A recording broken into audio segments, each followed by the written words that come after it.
Hello everyone, I am Dr. Anita Gupta. I am a gynecologist. Presently I am working as an associate director in Fortis Law Firm, which is in GK2 in New Delhi.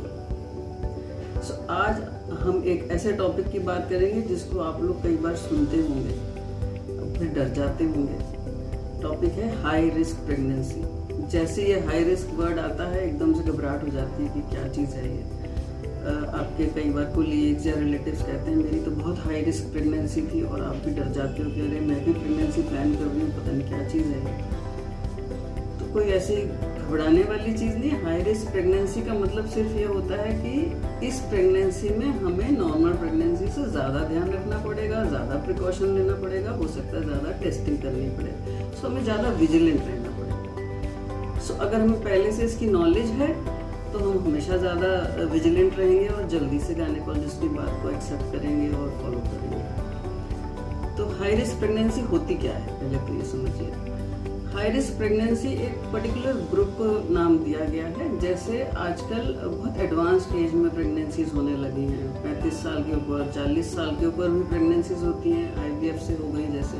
तो ये जो बहुत advanced age group में pregnancy है, इसको high risk pregnancy में हम डालते हैं।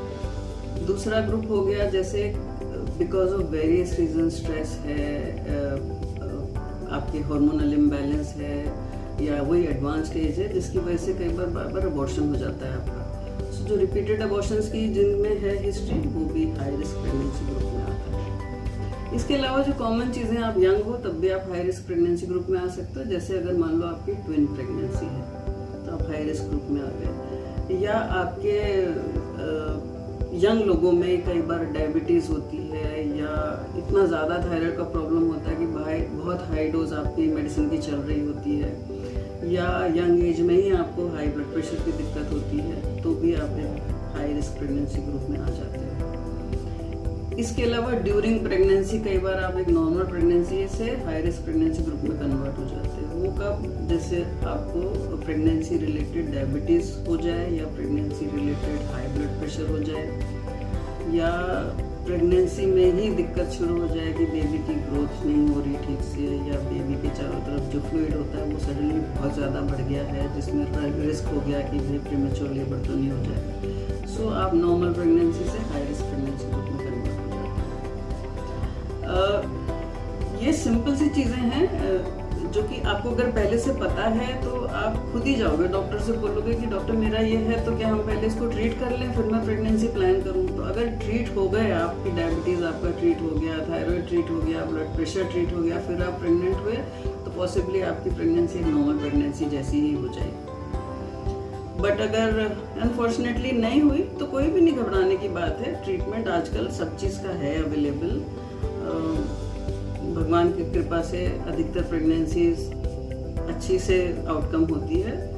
तो डरो नहीं, आप गायनेकोलॉजिस्ट से फ्रीली बात करो, जो वो सजेशन दें लेकिन उसको फॉलो करो रिलीजियसली।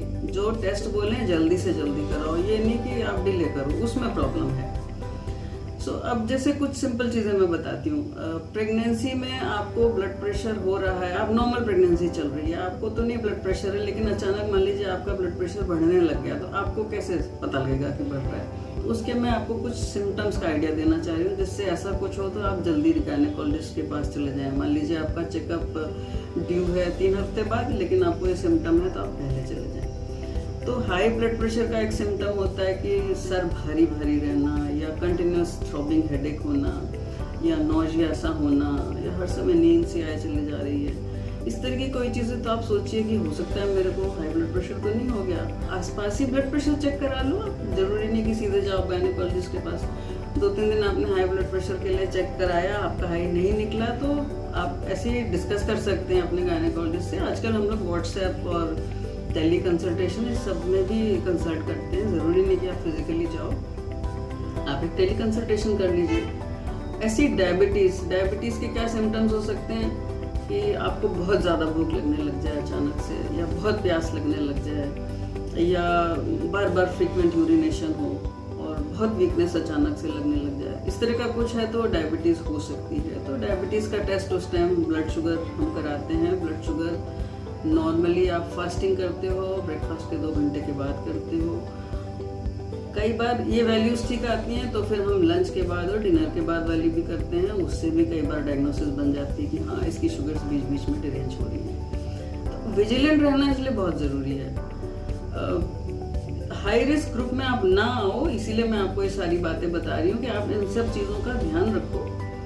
बाकी जो एक प्रीमेच्योर लेबर थोड़ा जो हाई रिस्क में आ जाता है जब आपकी नॉर्मल प्रेगनेंसी चल रही है, उसके भी मैं आपको सिम्टम बताती हूँ। अगर मान लो आपको स्पॉटिंग शुरू हो जाए, हल्की सी ब्लीडिंग शुरू हो जाए, या आपको लगे कि आपका डिस्चार्ज नॉर्मल से थोड़ा ज़्यादा है, या आपको कुछ क्रैम्पिंग पेन्स होने लग जाएं, तो ये सारे सिम्टम हो सकते हैं कि शायद प्रीमेच्योर लेबर कहीं शुरू तो नहीं हो जाएगा। ऐसे में आप बात ना करें, फ़ोन पे टेलीकंसल्ट ना करें, आप हॉस्पिटल विजिट करें डॉक्टर की, लेट हर एग्जामिन, और एक क्लैरिटी आ जाएगी कि कोई प्रीमेच्योर लेबर का खतरा तो नहीं है। अगर है तो उसको टाइमली हैंडल कर लिया जाए तो सब कुछ ठीक से हो जाएगा। होपफुली आपका प्रीमेच्योर लेबर नहीं होगा। सो अब इसीलिए ये सारी बातों को आप थोड़ा सा विजिलेंट रहना ज़रूरी है, so that you don't convert into a high risk group. और हो भी गए कन्वर्ट तो प्लीज़ घबराइए नहीं। आजकल बस ये ध्यान रखिए कि छोटे अस्पताल में या इनएक्सपीरियंस जाने के पास नहीं जाएं। आप एक एक्सपीरियंस गायनेकोलॉजिस्ट ढूंढिए, एक ऐसा हॉस्पिटल ढूंढिए जहाँ पे प्रॉपर बैकअप है, नर्सरी जिसमें बच्चे को डिलीवरी के बाद रखते हैं उसका प्रॉपर बैकअप है, डिलीवरी रूम्स जहाँ बहुत अच्छे हैं। मतलब ये सब चीज़ों का ध्यान रख के अगर आप हाई रिस्क ग्रुप में हैं और करेक्ट जगह पर ट्रीटमेंट ले रहे हैं तो यूजुअली सारा रिजल्ट अच्छा रहता है, आउटकम अच्छा रहता है, आप भी ठीक रहते हो, आपका बच्चा भी हेल्दी होता है। इसलिए घबराइए मत, डॉक्टर्स की एडवाइस फॉलो करिए और विजिलेंट रहिए, सब कुछ ठीक रहेगा। Have faith in God, have faith in your doctors. Thank you so much.